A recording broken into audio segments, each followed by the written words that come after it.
আসসালামু আলাইকুম ভিউয়ার্স। কি ভাবছেন, চায়ের কাপে করে কেক? এটাও কি সম্ভব? আর চায়ের কাপে করে যদি এই কেকটা তৈরি করে থাকি, তাহলে কাপ কিন্তু আবার ফেটে যাবে না তো?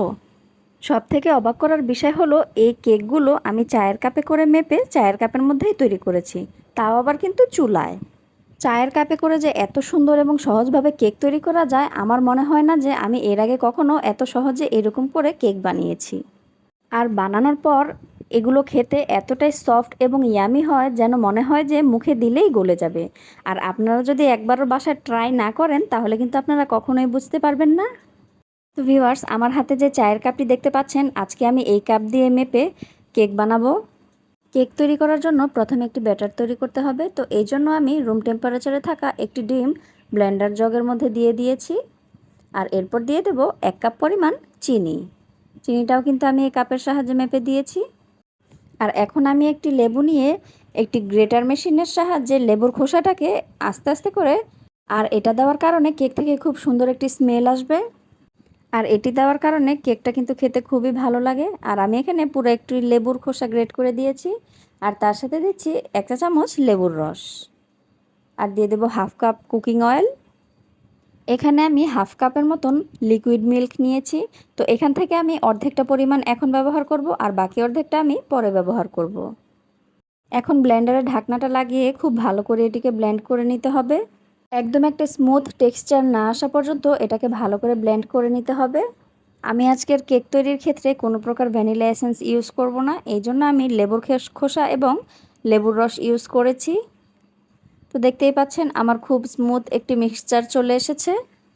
এখন অন্যদিকে আমি একটি কাচের বোল নিয়ে নিয়েছি, আর এর মধ্যে একটি স্টেইনারের চালনি নিয়ে নিলাম।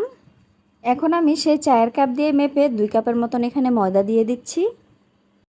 তারপর দিয়ে দিচ্ছি 1/4 চা চামচের মতন লবণ। আর তারপর দিয়ে দিচ্ছি চায়ের চামচ দিয়ে মেপে 1 চা চামচের মতন বেকিং পাউডার। তো এগুলো দেওয়া হয়ে গেছে। এখন আমি খুব সুন্দর করে এগুলোকে খুব আস্তে আস্তে করে চেলে নেব। চেলে নেওয়া হয়ে গেলে এখন এই সমস্ত শুকনো উপকরণগুলোকে আমি একটি হুইস্কের সাহায্যে ভালো করে একটু মিশিয়ে নেব। এখন এই পর্যায়ে সেই তৈরি করে রাখা মিশ্রণটা এই শুকনা মিশ্রণটার মধ্যে দিয়ে দেব। পুরো মিশ্রণটাই আমি এখানে ভালো করে ঢেলে নিয়েছি। আর এখন একটি হ্যান্ড হুইস্কের সাহায্যে খুব ভালো করে আস্তে আস্তে এগুলোকে মিশিয়ে নিতে হবে। আর বাটিটিকে এক হাতে ধরে ধরে এভাবে হুইস্কের সাহায্যে ঘুরিয়ে ঘুরিয়ে এগুলোকে মিশিয়ে নিতে হবে। আর এ পর্যায়ে যে বাকি দুধটা রেখেছিলাম, এগুলো আমি অল্প অল্প করে দেব। আর ভালো করে খুব সুন্দর একটি ব্যাটার তৈরি করে নেব। একবারে সমস্ত দুধটা ঢেলে দিলে মিক্সচারটা কিন্তু একেবারে পাতলা হয়ে যেতে পারে, এজন্য আমি অল্প অল্প করে দেব আর অল্প অল্প করে ব্যাটারটাকে গোলাতে থাকব। তো এ পর্যায়ে আমি আর লিকুইড মিল্ক অ্যাড করব না। তো দেখতেই পাচ্ছেন এর কনসিস্টেন্সিটা ঠিক এরকম হবে। আমার বাকি দুধটা লাগেনি, এজন্য আমি ইউজ করিনি, ওটাকে আলাদা রেখে দিয়েছি। এই টোটাল ব্যাটারে আমার প্রায় 1.25 কাপের মতো দুধ লেগেছে। এখন আমি যে চায়ের কাপগুলোর মধ্যে কেক বেক করব, এখন সেই কাপগুলোর মধ্যে একটি ব্রাশের সাহায্যে অয়েল দিয়ে ভালো করে এগুলোকে অয়েল ব্রাশ করে নিচ্ছি। আর অয়েল ব্রাশ করার কারণে কেকগুলো যখন আমি উঠাবো, তখন উঠাতে খুব সুবিধা হবে, আটকে যাবে না, আর ইজিলি এগুলো উঠে আসবে। এখন চায়ের কাপের মধ্যে অর্ধেক পরিমাণ করে ব্যাটারগুলো ঢেলে দিচ্ছি। খুব বেশি করে দেয়া যাবে না, একটু স্পেস রাখতে হবে, কেননা কেকগুলো ফুলে ডবল হবে। আমরা আমাদের বাসাবাড়িতে নর্মালি যে চায়ের কাপে করে চা খাই, সেই কাপের মধ্যেই কিন্তু আপনারা চাইলে এরকম অনায়াসে সুন্দরভাবে কেকগুলো তৈরি করতে পারবেন। এখন আমি সবগুলো কেকের উপরে চেরি কুচি দিয়ে দিলাম। এটা একান্তই অপশনাল, আপনারা চাইলে এখানে বাদাম কুচিও দিতে পারবেন। এখন চুলায় একটি সিলভারের হাঁড়ি বসিয়ে দিয়েছি, আর দেখতেই পাচ্ছেন এখানে আমি 2-3টি সাদা কাগজ বসিয়ে দিয়েছি, আর এর উপরে একটি স্ট্যান্ড বসিয়ে দিয়েছি। এই কাগজগুলো দেওয়ার কারণে কিন্তু কেকের মধ্যে ওভেনের মতো খুব সুন্দর একটি কালার চলে আসে। এখন একটি সিলভারের ঢাকনা দিয়ে ঢেকে এটাকে 10 মিনিটের জন্য প্রিহিট করে নেব। তো 10 মিনিট পর আমার হাঁড়িটা প্রিহিট করা হয়ে গিয়েছে, আর এখন আমি স্ট্যান্ডের মধ্যে সেই কাপগুলোকে বসিয়ে দিয়েছি। আর এখন এই কেকগুলোকে মিডিয়াম টু লো আঁচে 20 থেকে 25 মিনিটের জন্য বেক করে নেব। তো দেখতেই পাচ্ছেন 25 মিনিট পর আমার কেকগুলো খুব সুন্দর বেক করা হয়ে গিয়েছে। আর দেখতেই পাচ্ছেন ওভেনের মতন খুব সুন্দর একটি কালার চলে এসেছে।